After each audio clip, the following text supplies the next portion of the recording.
Welcome back to our channel. Welcome back to our channel. Please subscribe, share, and like our channel, and click on the bell notification. Engineering AI लेने file तो like करें, comment करें and share करें। तो आज हम शुरू कर रहे हैं यूनिट 1 AI की। सिंपल यूनिट है, ज़्यादा हार्ड नहीं है। तो चलिए शुरू करते हैं। ये इसके टॉपिक्स है, एक बार आप गो थ्रू कर लेना, ज़्यादा टफ है नहीं। तो शुरू करते हैं। पहला टॉपिक हमारा डेफिनेशन ऑफ AI। तो डेफिनेशन ऑफ AI में क्या? Artificial intelligence is the ability of a computer to do task that are usually done by human beings because they are required human intelligence. The capacity given by humans to machines to memorize and learn from experience, to think and create, to speak, to judge and to make decisions. Basically intelligence जो है, artificial intelligence उसे कहते हैं जो human की तरह सोच सकता है, ह्यूमन की तरह काम कर सकता है, ह्यूमन के बिहाफ पे वर्क कर सकता है, उसे आर्टिफिशियल इंटेलिजेंस कहते हैं। ठीक है। AI programming also cognitive skills, learning, reasoning and self correction. इन तीन प्रिंसिपल्स पर एआई हमारा काम करता है। लर्निंग वो जो हमसे डाटा देते हैं उसके हिसाब से लर्न करता है चीज़ों को। रीजनिंग जो राइट एल्गोरिथम होता है, आउट जो हमारा करेक्ट एल्गोरिथम होगा आउटकम को पहुंचने के लिए वो उसे सेलेक्ट करता है। और सेल्फ करेक्शन में क्या होता है, जो भी उसने गलती की है उससे सीखेगा और आगे उस गलती को दोहराएगा नहीं, सही पाथ पे चलता रहेगा ताकि हमें हमारी टाइम कॉम्प्लेक्सिटी कम हो। गोल क्या क्या होता है इसके? To create expert system to implement और ह्यूमन इंटेलिजेंस इन मशीन। ये तो इसके मेन गोल होते हैं। अब हम ब्रांचेस पढ़ लेते हैं कि कुछ ब्रांचेस होते हैं। Machine learning, learning natural language, processing, robotics, systemic physics, neural networks, ये ब्रांचेज होती है एआई की। तो इसमें आता है हमारी पहला machine learning. Machine learning is the science of getting machines to interpret processes and analyse data in order to solve real world problem. इसका मतलब ये है, हम मशीन्स को इन्वॉल्व करते हैं अपने प्रोसेसेस में ताकि ह्यूमन का इन्वॉल्व कम हो के मशीन्स का इन्वॉल्व ज़्यादा हो, ताकि हम रियल वर्ल्ड प्रॉब्लम को आसानी से सॉल्व कर सकें। ठीक है। अब इसके 3 पार्ट होते हैं, सुपरवाइज, अनसुपरवाइज एंड रीइंफोर्समेंट। इसके 3 पार्ट हैं। ठीक है। सुपरवाइज में क्या होता है, अब बताता हूँ मैं आपको। सुपरवाइज में इनपुट और आउटपुट हम दोनों देते हैं मशीन को। अनसुपरवाइज में सिर्फ हम इनपुट देते हैं और रीइंफोर्समेंट वो एनवायरनमेंट के थ्रू सीखता है। ठीक है। जैसे क्लासिफिकेशन सुपरवाइज का एक एग्जांपल है। इसमें क्या है, हमने 2 सर्कल्स हैं, इसके अंदर हमने क्या बता रखा है, एक के अंदर ब्लू कलर से बॉल्स है, एक में रेड ट्रायंगल है, पहले क्लासीफाई कर दिया। ठीक है। ये सुपरवाइज लर्निंग है जिसमें इनपुट और आउटपुट दोनों गिवन है। अगर हम कुछ भी आउटपुट मांगते हैं कि हमें कि रेड ट्रायंगल्स का डाटा चाहिए, जैसे अगर हमने रेड ट्रायंगल्स का डाटा मांगा तो हमें रेड ट्रायंगल्स का डाटा मिल जाएगा। ठीक है। ये हमारा सुपरवाइज्ड हो गया। अनसुपरवाइज में क्या होगा, सब चीज़ इसके अंदर है पर हमने किसी चीज़ को इनपुट तो दे दिया हमने, पर हमें आउटपुट का नहीं पता इसमें। हाँ, तो अनसुपरवाइज में क्या होता है, इनपुट तो हम दे देते हैं पर आउटपुट हमें पता नहीं होता। जैसे सुपरवाइज में इनपुट आउटपुट दोनों देते हैं, इसमें सिर्फ इनपुट दिया जाता है। जैसे एक क्लस्टरिंग में सब चीज़ है इसके अंदर, एक ग्रुप के अंदर, पर हमें ये नहीं पता कि आउटपुट में हमें क्या चाहिए। जो यूज़र डिमांड करेगा हम उसी के हिसाब से आउटपुट दे देंगे। ठीक है। रीइंफोर्समेंट में क्या होता है, मशीन जो है अपने एनवायरनमेंट से सीखती है। जैसे आपने ऑटो पायलट कार्स देखी होंगी, टेस्ला का एग्जांपल ले लेते हैं। जैसे वो चलती रहती है लेन में, अगर आगे कोई सिग्नल वगैरह होगा, हमने उसमें फीड रहता है, आगे कोई सिग्नल आया, उसने उसे रिकॉग्नाइज़ करा तो तुरंत स्टॉप हो जाएगी। कोई आया, जैसे आपका एडास वर्क करता है, कोई आया सामने एकदम से ब्रेक ले लेगा, वो सीखता है। ये रीइंफोर्समेंट लर्निंग है। आगे बढ़ते हैं। अब हमारा deep learning, process of implementing neural networks on high dimensional data to gain insights and form solutions. Deep learning is the logic behind the face verification algorithm on Facebook, self-driving cars, virtual assistants like Siri, Alexa and so on. ये एक process है जिसमें हम neural network को implement करते हैं high dimensional data से, ताकि हमें ज़्यादा से ज़्यादा इंसाइट्स मिले सॉल्यूशंस के लिए। और डीप लर्निंग जो है वो एक ऐसा लॉजिक है जो बिहाइंड है फेस वेरिफिकेशन एल्गोरिथम्स के। जैसे आपने सेल्फ ड्राइविंग कार्स में देखा होगा, वो आपके पास एक कैमरा, जैसा भी नई कार आई है, न्यू ब्रांड है विनफास्ट, उसमें आप देखेंगे तो उसका एक मॉडल है VF7। उसमें आप देखना, जैसे ही उसका एडास काम करता है ना, तो उसके स्टीयरिंग पे एक छोटा सा कैमरा है। जैसे आप गाड़ी चलाओगे वो अलर्ट रहता है, वो आपको रिकॉर्ड करता रहता है। जैसे आपकी आँख लगी, आपको नींद आ रही है या आपका ध्यान कहीं और है, तो तुरंत बीप का साउंड देगा और नोटिफिकेशन देगा आपको कि उठ जाओ, आप रोड पे हैं। ऐसे आपको सेफ्टी पॉइंट्स पे ध्यान दिया गया है। वो कैमरा आपको डिटेक्ट करता रहेगा और नोटिफिकेशन भेजता रहेगा। वो डीप लर्निंग का एक एग्जाम्पल है। ठीक है। डीप लर्निंग में डीप लर्निंग हमारी बिल्कुल अंदर आती है। ये सब ब्रांचेज हैं एआई की। देखो, एआई आया, फिर उसके बाद आती है मशीन लर्निंग हमारी, फिर आती है हमारी डीप लर्निंग। डीप लर्निंग सबसे अंदर है हमारी, फिर उसके पहले आती है मशीन लर्निंग, फिर एआई। ठीक है। अब एनएलपी पे आते हैं, natural language processing. Natural language processing refers to the science of drawing insights from natural human language in order to communicate with machines and grow businesses. ठीक।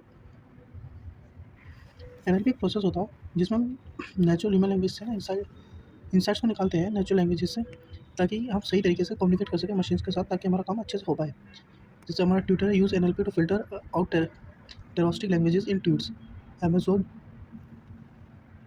sorry, Amazon uses NLP to understand customer reviews and improve user experiences. अगला topic हमारा robotics. Robotics जो branch artificial intelligence की, which focus on different branches and applications of robots. AI robots are artificial intelligence acting in real-world environment to produce results by taking accountable actions. Robotics जो है branch है artificial intelligence की, जो robots पे application होती है। जो आपने एक लेडी का रोबोट सुनी है, जो इंडिया की वर्ल्ड की फर्स्ट वो थी लेडी रोबोट, जिसका नाम सोफिया है हमारा।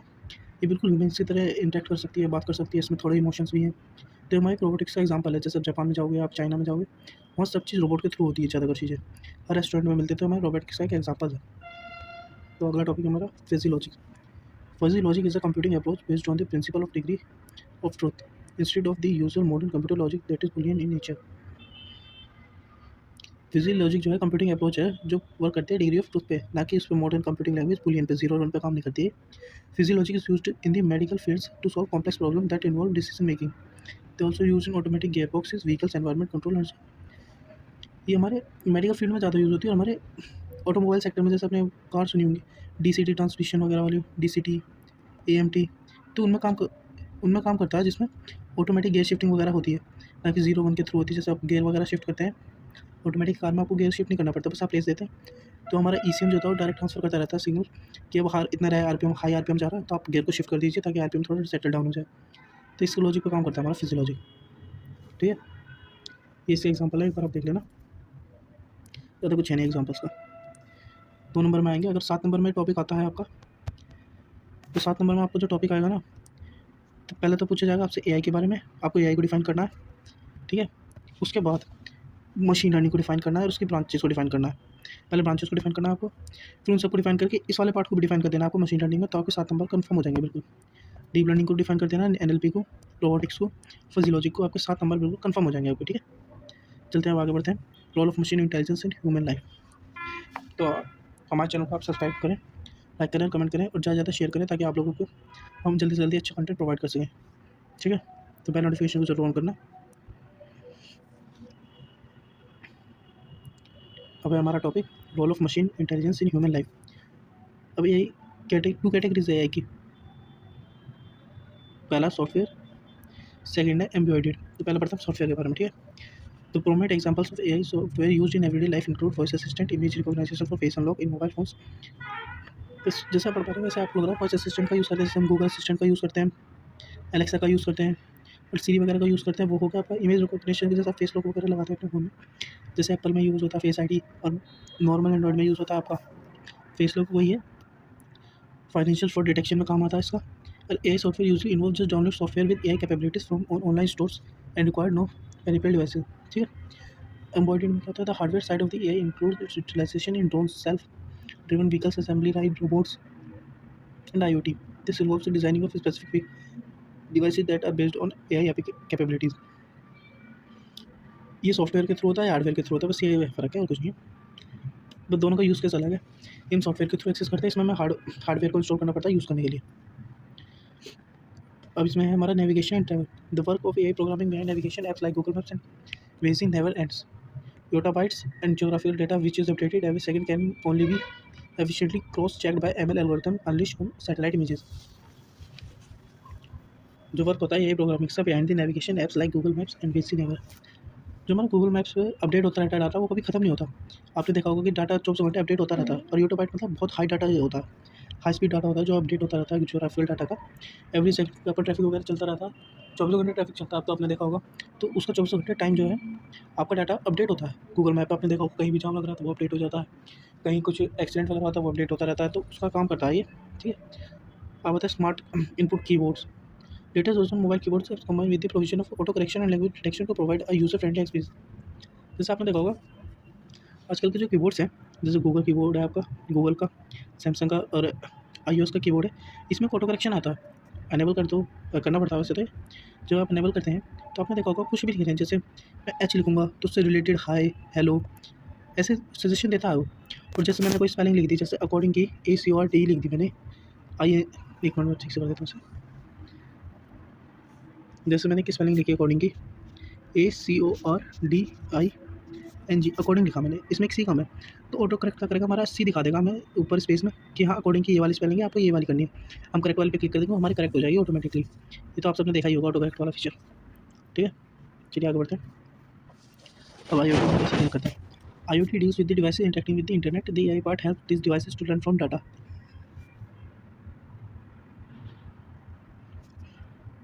IoT जो हमारे डील करता है वो डिवाइसेस से जो इंटरनेट से डायरेक्ट इंटरेक्ट करते हैं। ठीक है, to learn from the data the 5 core steps involved in IoT enabling are create, communicate, aggregate, analyze and act. इसमें क्या होता है, पहले हमारा क्रिएट होगा डाटा, फिर वो कम्युनिकेट होगा, फिर वो एग्रीगेट करेगा, फिर एनालाइज होगा, फिर एक्ट उसके बिहाफ से एक्ट करेगा। सिक्योरिटी और सर्विलेंस में भी हमारा यूज़ होता है इसमें। It is nearly impossible for human beings to keep a constant eye on too many monitors on the CCTV network at the same time. So naturally, we have felt the needed automate such surveillance tasks and further enhance them by leveraging machine learning methodologies.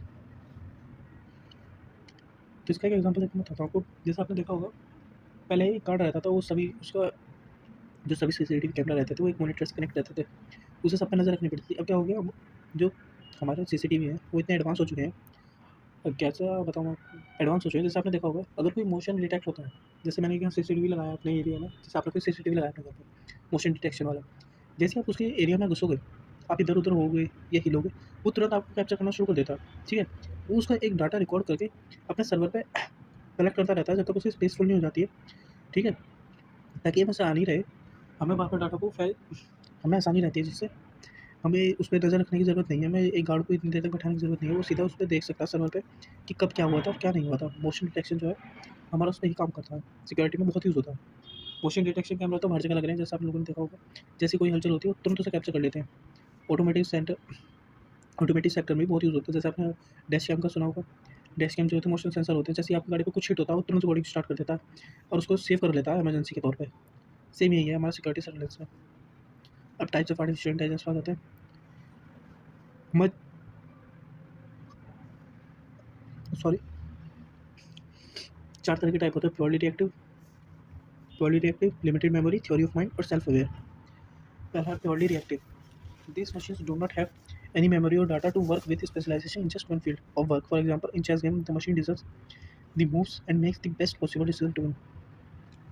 Purely reactive का मतलब है कि memory के basis पे नहीं काम करता है, जो उसका डाटा मिलता रहता है ना, उसको एनालाइज करता रहता है, उससे यहाँ पे काम करता है। जैसे आपने चेस गेम में देखा होगा, जब भी आप कंप्यूटर के साथ खेलते हैं तो वो जैसा आप सोचते वैसे ही चाल नहीं चलता, वो अपने हिसाब से चलता है कि आपका गेम कैसे चल रहा है, उसको एनालाइज करता रहेगा, उसके हिसाब से बेस्ट मूव चलेगा ताकि वो आपको आसानी से जीतने ना दे। ठीक है, सेकंड आता है इसमें लिमिटेड मेमोरी।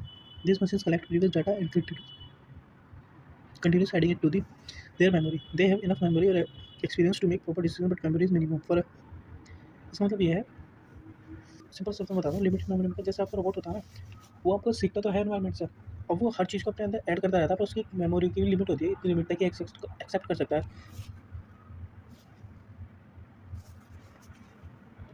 लिमिटेड मेमोरी को ये एक्सेप्ट कर सकता है, उसके बाद उसे डिलीट करना रहता है अपनी मेमोरी को। इसमें क्या होता है, लिमिटेड मेमोरी में हमारा प्रीवियस डाटा तो कलेक्ट होता है, प्रीवियस डाटा के साथ साथ हमारा नया डाटा उसमें ऐड ऑन होता रहता है, और उसमें इनफ मेमोरी होती है एक्सपीरियंस को, ताकि वो सही डिसीजन ले सके, पर मेमोरी की भी एक लिमिट होती है। ठीक है, इसमें एक एग्जांपल बताता हूँ, जैसा आपने गूगल मैप पे कोई लोकेशन दे दी कि क्या नाम है, मेरे को इस रेस्टोरेंट का एड्रेस खाना बढ़िया लगा, तो मैं वो कर देता हूँ, गूगल पे कर देता हूँ, तो आप मशीन ने लर्न कर लिया कि ये रेस्टोरेंट बढ़िया है। जब भी कोई सर्च करेगा अगली बार को इस रेस्टोरेंट के नाम से, उसकी कौन सा बेस्ट रेस्टोरेंट है फूड के लिए, तो उसका रिकमेंड हो जाएगा। ये उसका मीनिंग है। ठीक है, आगे बढ़ते हैं। Theory of mind. This kind of AI can understand thoughts and emotions as well as interact socially. इसमें AI में क्या होता है, ये थॉट्स और इमोशन को समझता है और इंटरेक्ट सोशली कर सकता है। जैसे इसका एग्जांपल है आपका सोफिया, जो मैंने आपको बताई थी, सोफिया रोबोट आपकी। Our machine based on this type is yet to build a theory of mind. Sophia आपकी बिल्ड हो चुकी है, पर वो इतनी एडवांस नहीं है जितना अभी हम जानना चाहते हैं, इतनी एडवांस नहीं हुई है अभी वो। ठीक है, अब इसमें अगला है हमारा सेल्फ अवेयर मशीन्स और further generation of the new technologies. Further generation of new technologies, they will be intelligent, sentient and concise. These types of machines called human equivalent. For example, a robot arm made by group of Columbia University. आपने एक robot arm सुना, Columbia University के student ने बनाया था। वो बिल्कुल, मैं इसमें पूरा नहीं बताया गया है, मैं आपको बताता हूँ उसमें क्या होता है। कोलंबिया यूनिवर्सिटी के कुछ स्टूडेंट ने एक रोबोट आर्म को इन्वेंट किया था, जो इमोशन बिल्कुल रियल रियल लगता है। आप उसे बता नहीं सकते वो क्या, वो बिल्कुल मैंगो की तरह मैंगो को ना फील कर सकता है कि कितना सॉफ्ट है, कितना मुलायम है, ऐसा से बताता है उसको। अगला टॉपिक हमारा फ्यूचर ऑफ आर्टिफिशियल इंटेलिजेंस। ये टॉपिक भी 7 नंबर में पूछा जा चुका है एक बार, आपसे एक बार ध्यान से देख लेना। फ्यूचर ऑफ एआई में क्या है हमारा, हेल्थ केयर में हमारी एआई यूज़ होती है, सिक्योरिटी डिफेंसेस में, एजुकेशन में, बैंकिंग में, ऑटोनोमस व्हीकल में, मैन्युफैक्चरिंग में, एंटरटेनमेंट में, एंड वर्क स्पेस में। सबका एग्जांपल दे देता हूँ मैं आपको। हेल्थ केयर में जैसे आपने बड़े बड़े हॉस्पिटल देखेंगे, एम्स वगैरह, इनमें एडवांस मशीन्स होती हैं, ठीक है, तो जो हमारे इलाज को बहुत आसान कर देती हैं, बहुत बारीकी से इलाज करती है हमारा। सिक्योरिटी डिफेंस में देखा होगा आपको, इंटेलिजेंस है, रेडार से, बड़े बड़े सिस्टम है, वो एआई का ही एग्जांपल है, जो बड़े बड़े रेडार से जो पहले डिटेक्ट कर लेते हैं कि हमारी मिसाइल यहाँ से आ रही है और तो यहाँ से खतरा है, ठीक है। एजुकेशन में तो आपको बताइए, जैसे हमें ChatGPT होगी, गूगल असिस्टेंट है, परप्लेक्सिटी है, ये इसके बेस्ट एग्जांपल्स हैं जो स्टूडेंट्स को, और गूगल भी है इसमें, जो फर्दर बहुत मदद करते हैं। इसको बहुत हमारा वो रहता है कंटेंट वगैरह जो हम आसानी से एक्सेस कर सकते हैं। बैंकिंग में भी ये यूज़ होती है हमारी असिस्ट। आपने एक देखा होगा, जब भी आप बैंकिंग ऐप वगैरह खोलते हो ना, वहाँ पर एक बैंक का एक वो रहता है चैट, वो एआई है हमारा एक तरीके से। ऑटोनोमस व्हीकल में भी बहुत यूज़ होता है, जैसे हमारा एडास हो गया, ऑटोमेटिक ड्राइविंग सिस्टम, ठीक है, ये इसका एक बेस्ट एग्जांपल है एआई का।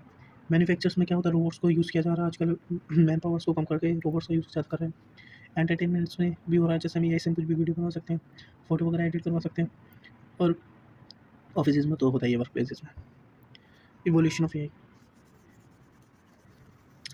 तो बिगिनिंग ऑफ एआई का जो इवोल्यूशन है वो कैसे हुआ, ये भी 7 नंबर में पूछ लेता है, ठीक है। तो बिगिनिंग हुई इसकी एआई की 1993 में। ये सब तो आपको एक्सप्लेन करना है, ये उसके साथ पूछता है आपको 2 क्वेश्चन मिक्स आएंगे आपको अगर ये आता है तो, ठीक है। Based expert system 1970 machine learning पे, 1990 फॉर्मल एंड इन्फॉर्मल। इसकी स्टार्टिंग होती है 1993 में, जो हमारे एक एक्सपर्ट सिस्टम पे बेस्ड होता है, जो 1970 का होता है हमारा, ठीक है। फिर बाद में मशीन लर्निंग को इंट्रोड्यूस किया जाता है 1998 में, जो हमारी 2 तरीके की होती है, फॉर्मल इनफॉर्मल। सुपरवाइज लर्निंग आती है हमारी 2004 में, जो हमारी स्पैम फिल्टर्स और फेशियल रिकॉग्नाइजेशन को यूज़ करती है। स्पैम फिल्टर आपको पता है कैसे काम करता है? स्पैम फिल्टर में होता है आपका, जो आपकी मेल्स होती है उसके अंदर एक स्पैम फिल्टर होता है, स्पैम का बॉक्स होता है। वो पहले से ही हमारा गिवन रहता है कि स्पैम जैसे आप अपनी जीमेल खोलेंगे ना, तो उसमें एक स्पैम का एक बॉक्स होता है, देखना आप चेक करना, वहाँ पर एक स्पैम का ऑप्शन आएगा। स्पैम में क्या रहता है ना, और पहले से रेट एक वो फॉर्मेट सेव रहता है कि स्पैम में अगर कोई स्पैम मेल आता है तो इसी फॉर्मेट में आएगा, तो ऑटोमेटिकली डिटेक्ट करके जैसे उस फॉर्मेट में कोई आपको मेल आएगा, ऑटोमेटिकली डिटेक्ट करेगा और उसको स्पैम फिल्टर स्पैम बॉक्स में गिर देता है। फेशियल रिकॉग्निशन में आपको बताइए, अनसुपरवाइज लर्निंग को, सुपरवाइज लर्निंग तो आपको बताइए क्या होती है, जिसमें हम इनपुट देते हैं, आउटपुट हमें पता नहीं होता कि आउटपुट में हमसे क्या मांगा। क्लस्टरिंग एल्गोरिथम यूज़ होता है इसमें, मार्केट सेगमेंटेशन। क्लस्टरिंग में सारे क्लस्टरिंग में क्या होता है, हमारे सारे ये होते हैं कंपोनेंट्स एक साथ होते हैं, बस हमें आउटपुट का पता नहीं होता, जो यूज़र मांगेगा हम वही आउटपुट उसे दे देंगे। मार्केट सेगमेंटेशन भी सेम चीज़ है, ठीक है। फिर आई जेनेटिक प्रोग्रामिंग और फ्यूचर ऑफ एआई, तो जो कि हमारा प्रेजेंट में चल रहा है। अब है हमारा intelligence agents in its type. तो चैनल को आप लाइक कमेंट एंड शेयर जरूर करना, अपने दोस्तों को भी शेयर करना, और सब्सक्राइब करके बेल नोटिफिकेशन जरूर दबाना गाइस। आपका सपोर्ट की, जब आप सपोर्ट करेंगे तभी हमें मोटिवेशन मिलता है, ठीक है गाइस। चलिए आगे बढ़ते हैं। Intelligence agents, an intelligent agent is an autonomous entity which acts upon an environment using sensors and actuators for achieving goals. Intelligent agent क्या होता है, वो सेंसर्स का यूज़ करता है एक्शंस को परफॉर्म करने के लिए। अब इसे रूल को एक बार पढ़ लेना, मैं आपको डायरेक्ट सिंपल शब्द में बताता हूँ। जैसे ये एजेंट है, ये एनवायरनमेंट है, एजेंट क्या करेगा, ये एजेंट पे सेंसर्स लगे हैं कुछ, ठीक है। अब एजेंट ने अपने सेंसर से एक सिग्नल भेजता है एनवायरनमेंट में, ठीक है। एनवायरनमेंट ने उसका सिग्नल भेजा, फिर उस सिग्नल जैसे उसमें रिफ्लेक्ट होकर आएगा, उसके पास उसे पता लग जाएगा अगर कुछ ऑब्जेक्ट है क्या है, तो उसके बिहाफ पे एक्शन परफॉर्म करेगा। जिसमें आपको आप एक कार चला रहे हैं, एडास वाली ऑटोमेटिक ड्राइविंग असिस्टेंट वाली कार चला रहे हैं, ठीक है।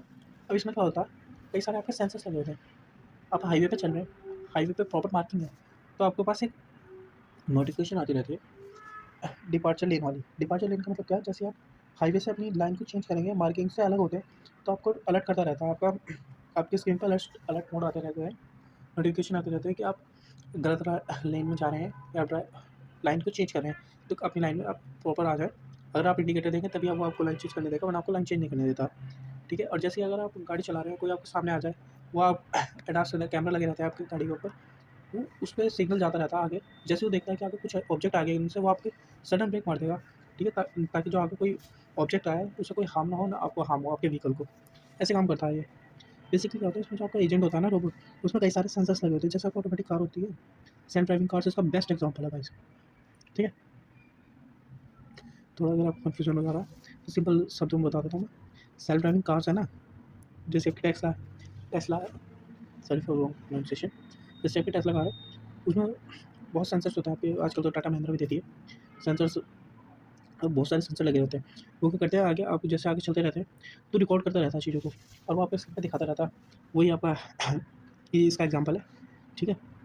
इसमें क्या होता है, जैसे आपकी गाड़ी है टेस्ला, यहाँ सेंसर लग रहे हैं, वो आपके सिग्नल भेज रहा है, सिग्नल टकरा के आपके पास आ रहा है, आप उसके बिहाफ पे एक्शन परफॉर्म कर रहे हैं। ये इसके टाइप होते हैं, simple reflex agent, model based reflex, goal based, utility based. तो पहले हमारा सिंपल रिफ्लेक्स एजेंट है, simplest agent. This agent take decision on the basis of the current percept and ignore the rest of the percept history. Similar the condition rule, which means it maps and the current state to action such as room cleaning agent works. इसका परिणाम मैं आपको बता देता हूँ। आपने आजकल वो देखा होगा, रोबोट क्लीनर्स आ गए, छोटे छोटे से, देखे होंगे आपने कई जगह पे, छोटे छोटे से रोबोट्स होते हैं। वो क्या करते हैं, जैसे आपका कहीं कचरा पड़ा है, अगर आप उसे कमांड दोगे तो वहाँ का एरिया क्लीन कर देगा, वरना उसका अंदर एक टाइम फिट रहता है कि इस टाइम के बीच वो सफाई करेगा। हम उसमें प्रीसेट सेट करके रखते हैं कि वो टाइम के भीतर ही सफाई करता रहता है। जैसे आपने उसे टाइम पर रख रखा, वो रोबोट ऑटोमेटिकली उस टाइम पर आएगा, वहाँ पर मिट्टी डस्ट वगैरह को कलेक्ट करेगा, तो वहाँ पर वो मारता चलेगा। ये तो आप सबने देखा ही होगा आजकल, वो सिंपल रिफ्लेक्स एजेंट का सबसे बेस्ट एग्जाम्पल है। अगला हमें ये जरूर बनाना जाना कैसे, 7 नंबर में अगर आता है ना आपके पास, एक बार पूछा है तो एक बार नहीं, लास्ट 3 टाइम पे ये क्वेश्चन आपके पास जरूर आया, 7 नंबर में इंटेलिजेंस एजेंट वाला। अगर आप ये डिफाइन करोगे, ये वो बना दोगे आप, और ये पार्ट 2 नंबर में भी आया। इंटेलिजेंस एजेंट आपको 2 मार्क्स में भी आया और 7 में भी आया। 2 में आया तो बस आप ये डिफाइन कर देना और ये फिगर बना देना। अगर 7 में आता है, ये डिफाइन करना है, ये फिगर बनानी है, ये रूल आप चाहो तो बता देना, और एक एग्जाम्पल बता देना आपसे, ठीक है। एग्जाम्पल को थोड़ा सा एक्सप्लेन कर देना 5 लाइन में बस। ये इसके चारों टाइप बताना है आपको, इसे डिफाइन करना है, एक इसका एग्जाम्पल दे देना और ये बना देना जरूर। ज़्यादा कुछ नहीं है, सिंपल है। इसमें क्या होता है, आपका एजेंट है, ये एनवायरनमेंट है या सेंसर है। सेंसर से चीज़ आई, what in the world like, what action do should I do, और कंडीशन जो रूल लगा वो सीधा एक्शन परफॉर्म करेगा, बस ये। और मॉडल बेस में क्या होता है, वैसे आप देख लेना, सेम टू सेम बना देना, और चारों के सेम ही है, ज़्यादा कुछ फ़र्क नहीं है। 2 एक चीज़ ऊपर नीचे है, बस इसे याद कर लेना। मॉडल बेस्ड रिफ्लेक्शन में क्या होता है, आपको model based work on the partial observable environment and track the situation on this is two important factors. Well, I've model about how things happen in the world, so it is called model based internal.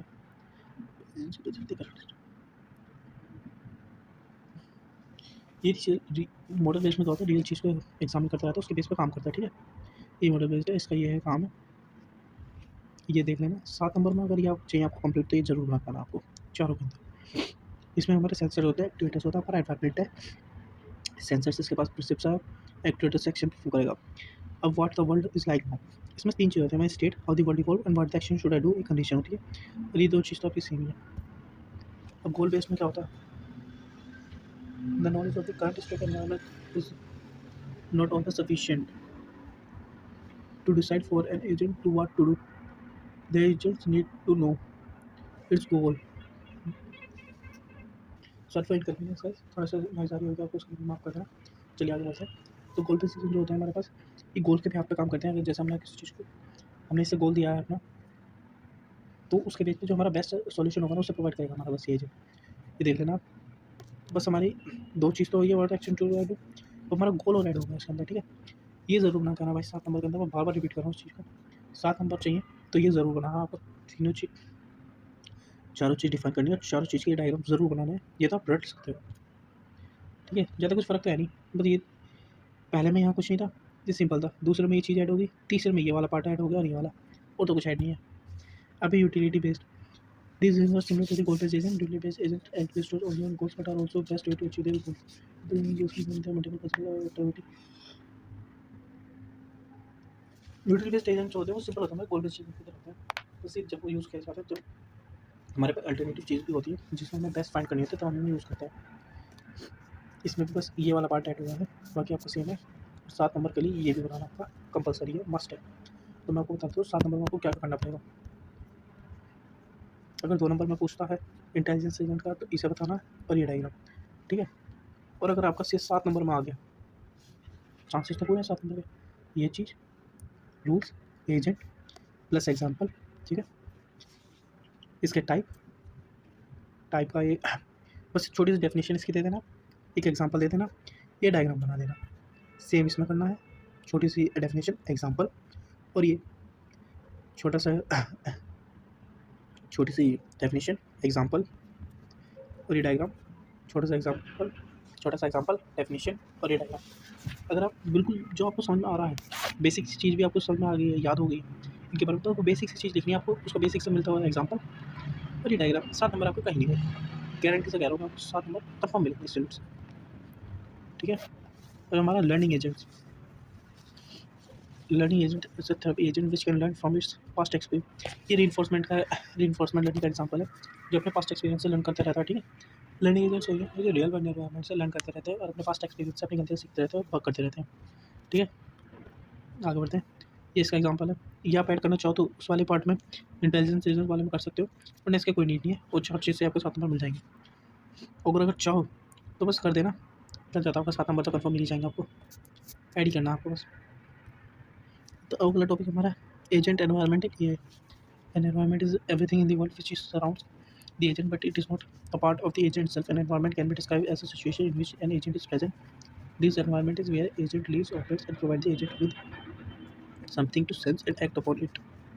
Environment moves says to be non-familistic features of the environment. Fully observable or partial, observable, static, and dynamic, discrete, versus continuous, dynamic. Agent environment जो होता है वो everything है world के surround में जो agents होते हैं, बट वो पार्ट नहीं होते एजेंट के स्थल के, एनवायरनमेंट होता है हमारा, और रोबोट का पार्ट नहीं होता, ठीक है। जो एनवायरनमेंट है वो डिस्क्राइब तो करता है सिचुएशन बेस पे, एजेंट हमारे अंदर प्रेजेंट है, पर एनवायरनमेंट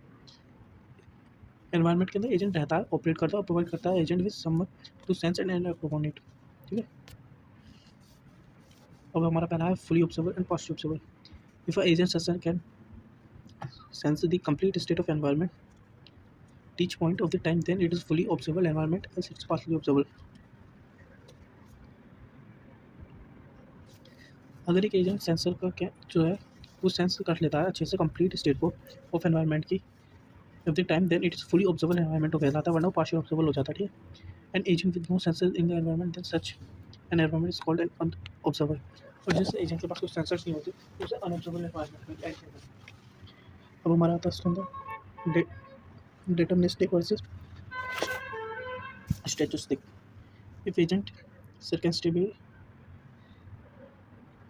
सर्कमस्टेंस डिसलेक्सेशन, सॉरी ये सारा पूरा एक साथ हो गया, ठीक है। Completely determine the next state of the environment है, सच एनवायरनमेंट इसको डिटरमिनिस्टिक एनवायरनमेंट, जिसमें हमारा जो एजेंट होगा ना करंट स्टेट से सिलेक्टेड एक्शन को परफॉर्म करने के लिए। तो भाई कैसा है यार, सारा पैसे नहीं निकाल रहा भाई, चलो वापस आते हैं। तो एजेंट होता है हमारा, वो करंट स्टेट से सेलेक्टेड एक्शन परफॉर्म करने के लिए कंप्लीटली डिटरमाइन होता है next state of the environment के, उसे हम डिटरमिनिस्टिक एनवायरनमेंट कहते हैं। और स्टैटिक एनवायरनमेंट होता है is the random in nature and can not be determined completely by agent, जो कंप्लीटली डिटरमाइन नहीं होता है एजेंट के ऊपर। Single agent versus multi agent, जैसे सुन के ही का समझ में आ रहा है, single agent and multi agent. If only one agent is involve in the environment and operation by itself, then such an environment is called single agent. और multiple agents are operating in an environment, then such an environment is called multi-agent environment, ठीक है। Static versus dynamic, if the environment can be changed itself while an agent is deliberating, then such environment is called dynamic environment, as it is called static environment.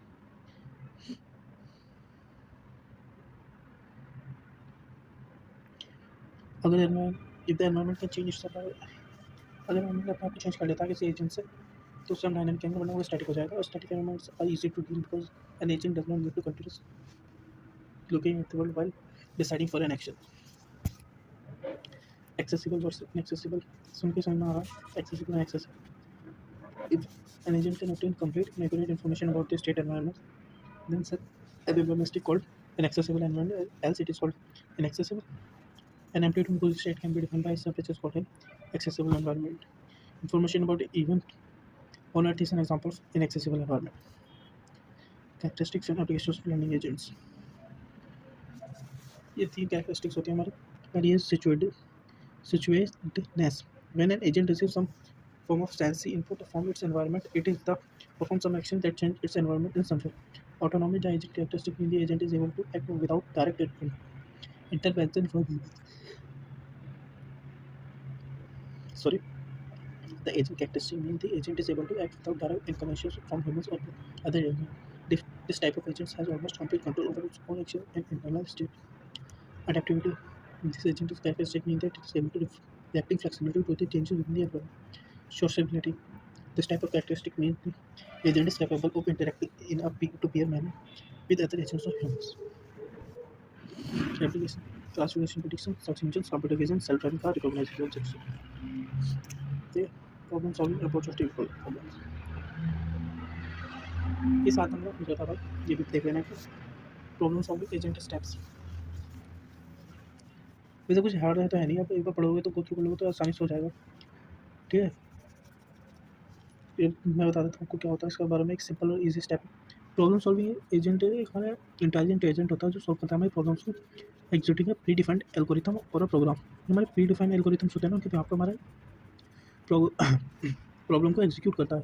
ठीक है, कुछ ये rules को follow करता है, जैसे हमारे इनिशियल स्टेट हो गया, एक्शंस हो गए, मॉडल्स हो गए, पाथ कॉस्ट, गोल कॉस्ट, ट्रांजेक्शन, इनके भी आप पे काम करता है। ठीक है, इनके भी आप पे काम करते हैं। इसके स्टेप्स होते हैं, एक बार इन्हें पढ़ लेना।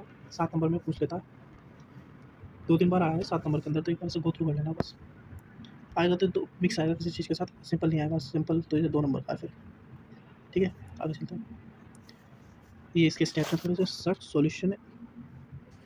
ये इसके स्टेप्स हैं, सर्च सॉल्यूशन एंड एग्जीक्यूशन।